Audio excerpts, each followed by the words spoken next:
everyone, this is Jack Frost with a short update for Nasdaq. Overall, we consider the possibility that price has found a new low and will continue to increase for cycle wave 5. On the main weekly chart, we can see the last low here at cycle wave 4. And we can see that primary one of cycle wave 5 is expected to be in its third intermediate wave, where the target for intermediate 3 is set to reach 4.236 times the length of intermediate wave 1 at 14,941. We can see here that minuet wave 3 is expected to be over at this high.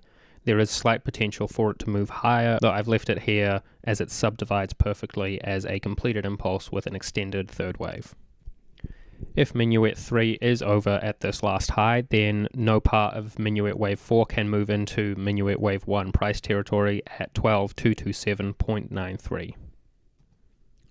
Minute wave 3 is expected to move up a bit more, reaching 1.618 times the length of minute wave 1 at 14,318. On the daily chart here, we see the end of cycle 4 off at the left, and now we see intermediate wave 1 and 2 subdividing as an expanded flat here, and then the beginning of intermediate wave 3 with the incomplete minor wave 1. We can see in this little acceleration channel all the movements for minuet wave 3, and so far we can see a few good tests of support.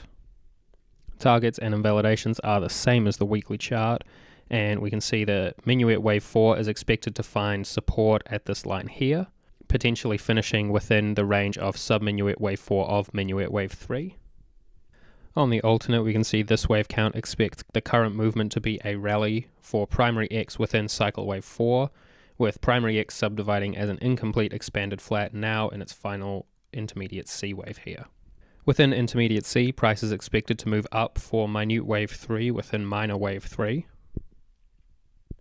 It is possible that minute wave 3 is over at this last high, as is shown in the main chart for minuet, though in this wave count it is currently expected to move higher.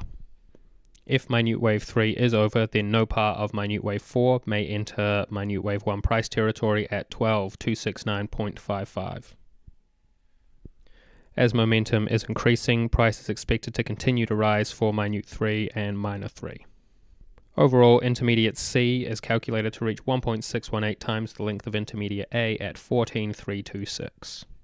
And on the alt daily, we can see the end of intermediate B, which is the last low over at the left.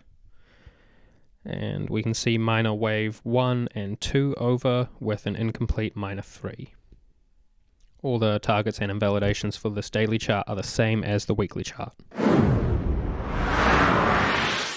For the technical weekly charts, we can see price continues to increase as volume is overall flat with a push in the last 2 days. Both RSI and money flow are overbought, with ADX increasing with a bullish trend that is not yet extreme. On balance, volume has no new range and no signal, and price moves up to reach its last resistance at 14,250. Overall, this is very, very bullish and supports the main Elliott wave count. On the daily chart, we can see prices continue to increase with ADX now extreme and RSI overbought, while money flow has not yet reached overbought. This indicates price is reaching a high and may come with a corrective movement soon. Price is expected to continue to rise a little bit more, maybe leaving ADX with very extreme conditions. Overall, we can see volume is overall flat, slightly increasing with a push on the bearish candle. Alright, and finally on the Nasdaq AD line, we can see the AD line has made lower lows as price has made higher highs from the beginning of the year, which indicates a lack of support from breadth as price rises. That's all for me with your update for Nasdaq. Hope everyone has a good week.